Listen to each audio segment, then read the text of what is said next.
Hey guys, and welcome to another episode of TheFadShow. Dominic here. So I guess today is going to start with a little bit of deja vu. I have once again acquired one of 429 manual rear-wheel drive BMW e91 wagon. So how I came to have this car? Well, for the last month or so, I've been working 4-on, 1-off night schedule, and part of I guess my night routine is when I get home from work in the morning, I usually just lay in bed and look at cars on my phone like I always do, just to unwind before I go to sleep.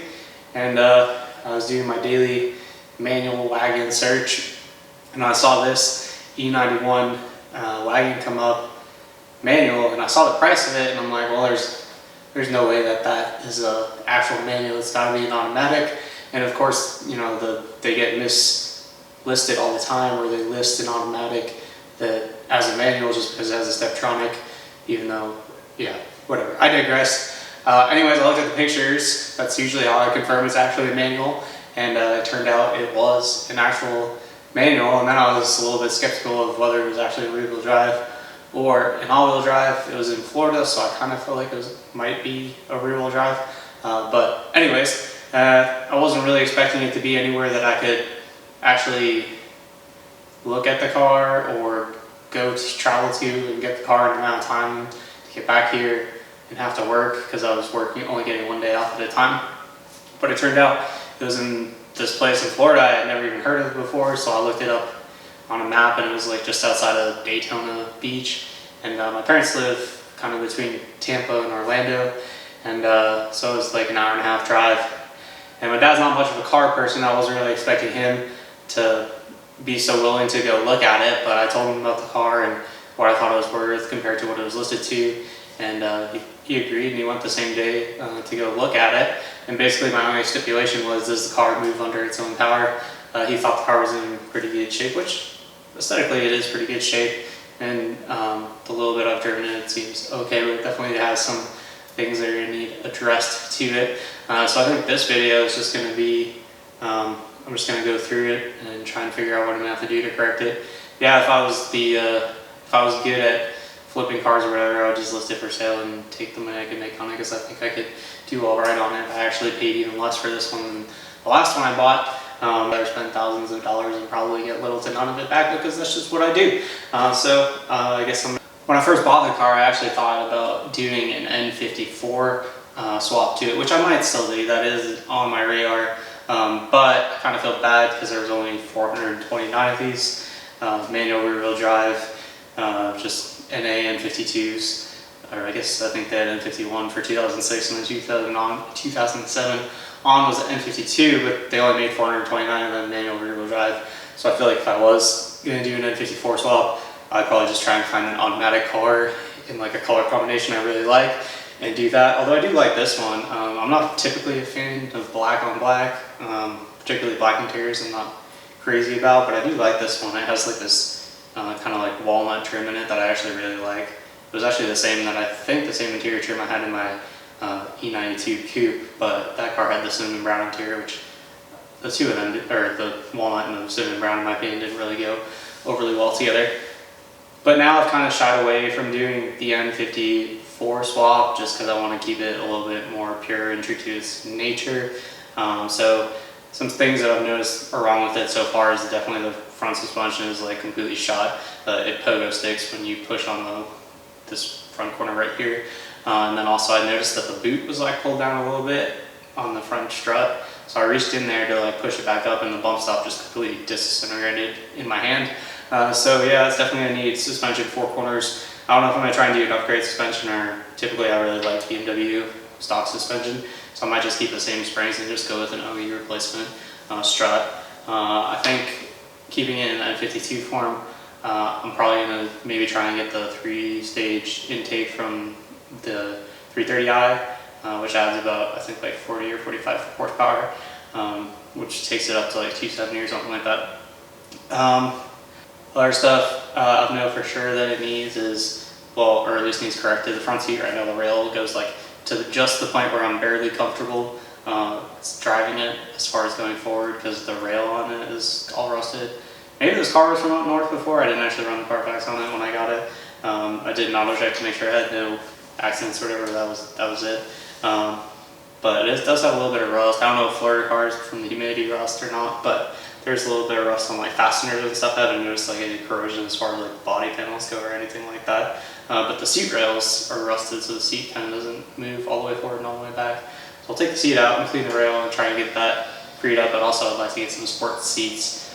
It's funny because the last wagon I sold to these, when I went to sell it, it seemed like the biggest thing in the world that it didn't have sports seats, which, I mean, you can find a used pair of sports seats for like $400 and they just bolt it and connect right up. So if it's that big of a deal, I'll go ahead and do the sports seats and then the sports steering wheel. For some reason, I really like leather steering wheels, not plastic ones. So I kind of hate the non-sport model plastic steering wheels versus the leather ones, so that's an easy thing to change too. And I mean, that's pretty much it. I like my wagons. Stay sleeper status, so even if I do an N54, I'm not going to get crazy with big wheels and crazy low suspension. I want it to look like a grocery getter and then blow your doors off. So yeah, those are the things that I've noticed so far that are wrong with it, as far as just the suspension clasp. See, oh, I forgot about the biggest one. This definitely has the traditional N52 Lifter Tick, which I wasn't even aware of because my last N52 didn't have it.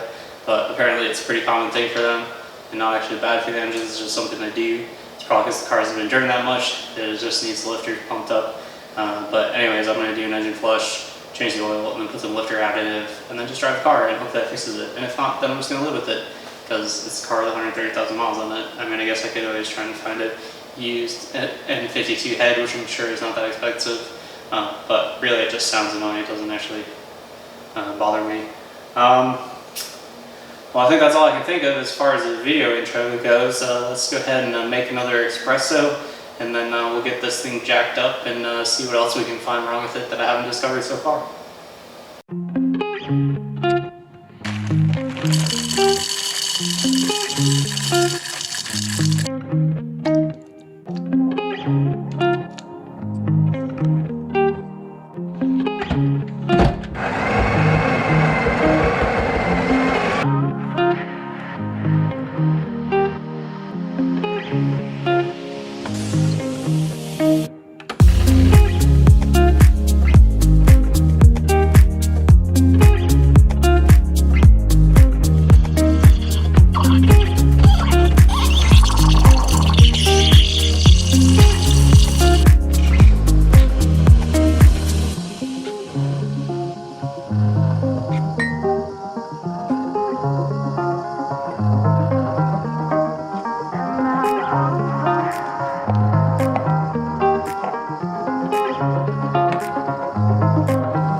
So the first thing you'll notice on this car, which is one of the things my dad told me about, he went to look at the car, and I think this is probably pretty typical and caused by the fact that it was a Florida car. Typical for Florida cars is what I'm trying to say, and it's just the fact there is just ever so slightly the clear coat starting to peel on this. So I don't know if I'm going to be able to save that myself, or this is going to have to get resprayed, but while I have the car, it's just going to stay like this because I don't care. And then looking under the hood, it actually, I already went through it, and of course, because it was at a used car dealership, they went in detailed under here. So it looks immaculate, even though usually that just hides issues. But anyways, the typical BMW leaks are definitely not present as far as the oil filter housing gasket looks good, and the valve cover gasket also too. And then from here, usually if these have the oil pan gasket leak, you can kind of see it down on the subframe cooling up, which I don't see any, so that's good. And then I guess just the general overview, I don't see anything else that stands out terribly. It's weird because there's no like frame or surface corrosion on this car, but there's like all the fasteners for some reason are rusty. Doesn't matter, but something I noticed.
So overall, I have to say that I am very impressed with this car. I'm actually kind of shocked in a way that a high mileage BMW bought pretty much sight unseen from across the country could have as few of issues as this car does. It's just like the fact that it only oil leak the entire car has is the drain plug gasket, which is probably just because they didn't replace the crush washer last time they changed the oil on it, is just mind baffling to me. So yeah, I guess the only real issues with this car are the lifters, which it's a high mileage car. Hopefully an oil change and some additive will quiet that down a little bit. The suspension, I don't know. It looks like they replaced everything except for the bump stop, or they used a really cheap bump stop and the bump stop disintegrated. Like, it seemed a little bouncy to me on the ground, like the shocks were worn out, but they are Bilsteins. They've definitely been replaced. They look like they're in good shape. So I'm kind of torn on what to do there, because literally it's such a pain in the ass to take that all apart just to replace the bump stop. But I guess you probably want that someday. If you hit a big pothole, you might bend your strut tower or something. So yeah, I don't know. I'll have to figure out what I want to do there. Whether I want to do just the fronts and just while I'm in there replace the struts, even though they might not be that worn, or take it all apart just to replace the bump stop. I don't know. I'm gonna have to think on that one. But so far, I'll probably just do oil change, tune up, additive for the lifter, drive the car. The brakes are kind of worn, but they're like 2/3 worn, but I don't know, I probably won't mess with that right now. Interior wise, I haven't really found anything. It seems like everything works as much as I can tell, other than the seat, which I'll probably take the seat out and lube up the rail, try and fix that. If not, just find some sport seats. I don't know what to say. Somehow I bought a good BMW. Seems shocking.